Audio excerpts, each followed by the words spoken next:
Assalamualaikum warahmatullahi wabarakatuh. Perkenalkan, nama saya Nada Kumala Anum, mahasiswa PPG Prajabatan Gelombang 2, jurusan Pendidikan Guru Sekolah Dasar Universitas Negeri Yogyakarta. Adapun tujuan dari video ini yaitu untuk memenuhi tugas akhir semester mata kuliah pemahaman peserta didik dan pembelajaran. Nah, adapun video ini mengenai praktek lapangan saya yang dilakukan di Sekolah Dasar Negeri Percobaan 2 Yogyakarta. Adapun tujuan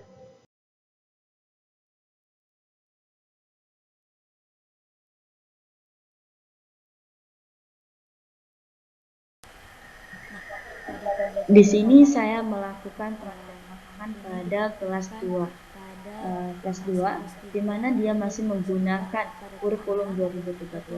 Pada kesempatan ini saya melakukan praktek lapangan pada tema 6 yaitu merawat hewan dan tumbuhan, subtema 4 merawat tumbuhan, di mana saya fokus pembelajarannya yaitu pada pembelajaran bahasa Indonesia dan matematika. Yang pertama yaitu ada KD Bahasa Indonesia. KD Bahasa Indonesia itu pada 3.7 dan 4.7, yaitu mencermati dan menulis tulisan tegak bersambung dalam cerita dan memperhatikan penggunaan huruf kapital, awal kalimat, nama bulan, hari, serta mengenal tanda titik pada kalimat berita dan tanda tanya. Kemudian KD Matematika yaitu menjelaskan dan menentukan panjang, berat, waktu dalam satuan waktu yang berkaitan dalam kehidupan sehari-hari. Kemudian juga menyelesaikan, melakukan pengukuran dengan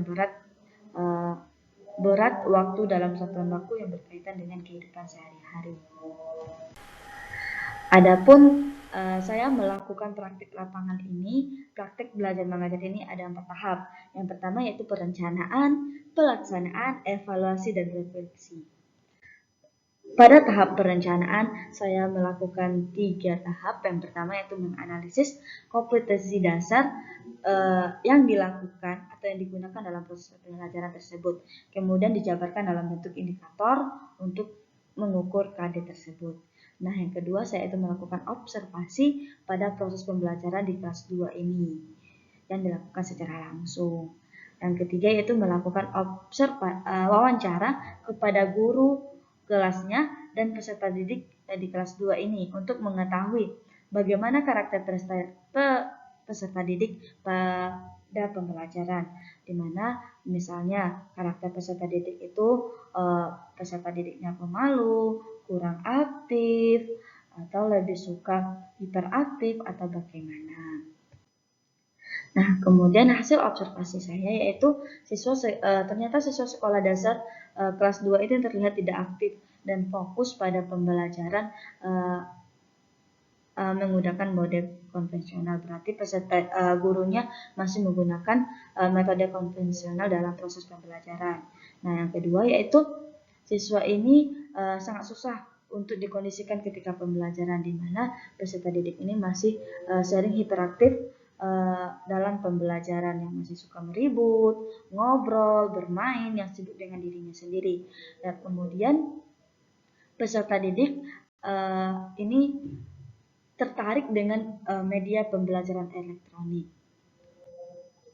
Adapun hasil dari observasi saya tersebut, maka saya merumuskan ada 3 poin. Yang pertama, penggunaan model pembelajarannya itu discovery learning. Yang kedua, dengan menggunakan metode diskusi, tanya jawab, ceramah, penugasan, dan juga menggunakan pendekatan saintifik.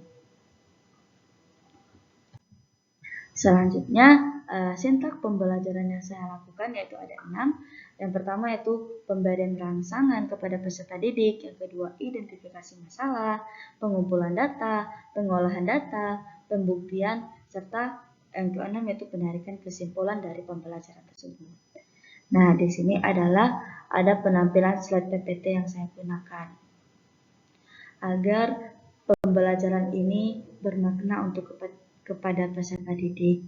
Nah, di sini pelaksanaan slide PowerPoint-nya di sini, yaitu materi pembelajarannya ini saya kemas semenarik mungkin sehingga peserta didik itu tertarik untuk melakukan proses pembelajaran. Yang kedua yaitu PPT yang saya gunakan ini menggunakan gambar agar peserta didik tidak bosan dalam melihat PowerPoint-nya. Kemudian tulisan yang saya gunakan ini jelas sampai ke belakang sehingga mudah dibaca oleh peserta didik. Nah, adapun pelaksanaan bahan ajarnya di sini adalah tampilan bahan ajar yang saya gunakan pada kelas 2. Kemudian proses pembelajaran. Nah, di sini terlihat bahwasanya peserta didik menyimak materi pembelajaran yang saya ajarkan dengan menggunakan PowerPoint, di mana peserta didik memperhatikannya. Kemudian peserta didik menganalisis soal yang telah saya jabarkan melalui PowerPoint yang saya tayangkan.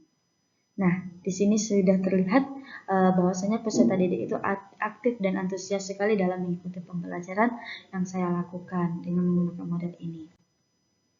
Nah, untuk mengukur kemampuan peserta didik, saya melakukan evaluasi, yaitu ada 3. Yang pertama, evaluasi diagnostik, yaitu melakukan observasi terlebih dahulu sebelum pembelajaran, kemudian asesmen formatif dengan menggunakan LKPD, di mana pembelajaran ini menggunakan LKPD 1 per kelompok, kemudian asesmen sumatif atau akhir pembelajaran dengan tes tulis yang dilakukan per individu.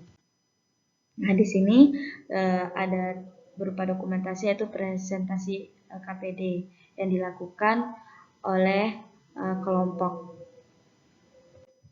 Kemudian evaluasi sumatif yang dikerjakan oleh peserta didik secara individu.